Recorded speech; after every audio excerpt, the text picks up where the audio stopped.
के मुंबई बम धमाकों के गुनहगार याकूब रज्जाक मेमन को फांसी तो दे दी गई, लेकिन इस फांसी पर अब राजनीति शुरू हो गई है। कई राजनेताओं ने कई सवाल उठाए हैं, जबकि सुप्रीम कोर्ट के फैसले के बाद राष्ट्रपति से भी याकूब की दया याचिका खारिज हो गई थी।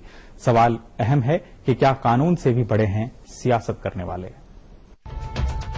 1993 मुंबई सीरियल ब्लास्ट में 257 लोगों की मौत के दोषी याकूब रज्जाक मेमन की फांसी के बाद भी सियासत जारी है।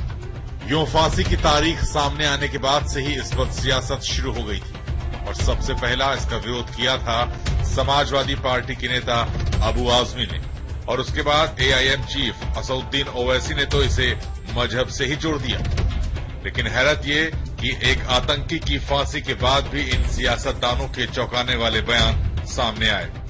फांसी की सजा पर मुझे मायूसी और अफसोस है।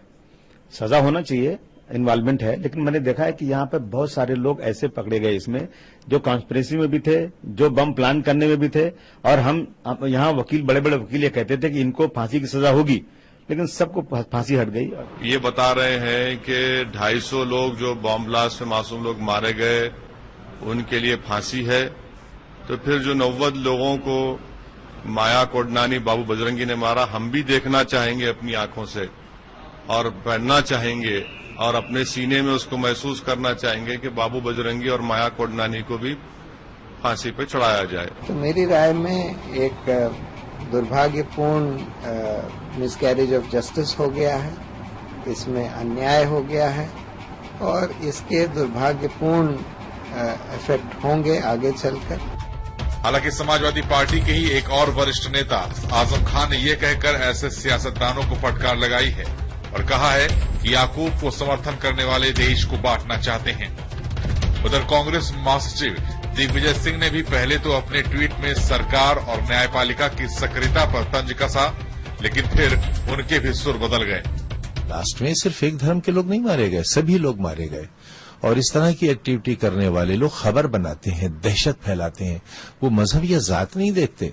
इसलिए यह मामला एक व्यक्ति का हरगिज नहीं था, उसका कोई भी नाम हो सकता है, मामला एक विचार का है। सभी से मेरा अनुरोध है कि हम लोग भारतीय पहले हैं, बाद में हम हिंदू, मुसलमान, सिख, ईसाई हैं, और भारत के अंदर अगर हमें इस देश में शांति बनाए रखना चाहिए तो महात्मा गांधी का संदेश है प्रेम, सद्भाव का, अहिंसा का, उसे ही अपनाकर इस देश को और आगे बढ़ाया जा सकता है।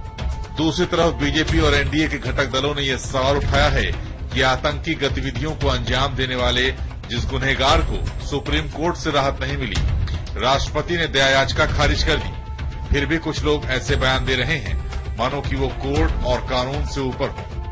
The court has taken a decision, the president has taken a decision, the home affairs has briefed them everything, so law will take its own course. I don't want to go beyond that. आज कांग्रेस के एक नेता एक tweet करते हैं और statement देते हैं जिसमें वो कहते हैं कि सुप्रीम कोर्ट के जज जिन्होंने ये न्याय किया हुआ है वो मर्डरर के समान है। जो शब्द उन्होंने किया है मर्डरर के समान है। आज ये हालत हो गई, कांग्रेस इसका जवाब तो दे। अगर मैंने बहुत कंटेम्प्ट ऑफ कोर्ट सुना था, ये तो कंटेम्प्ट ऑफ द नेशन भी है। कुछ लोग तो आखिर तक कर रहे थे कि दया, मर्सी पिटीशन, ठीक है, वो सब लोगों ने छोड़ देना चाहिए। इस प्रकार की बातें, जो ऐसे लोग हैं हमारे देश में खुद को अपने आप ही मान्यवर समझते हैं और लगता है उनके कहने से देश चलता है। देश उनके कहने से नहीं चलता है, देश कानून से चलेगा। हालांकि इस बीच कुछ ऐसी आवाजें भी सामने आई जिसमें याकूब पर सुप्रीम कोर्ट के फैसले का सम्मान तो किया गया है, लेकिन फांसी जैसी सजा का विरोध भी किया गया है।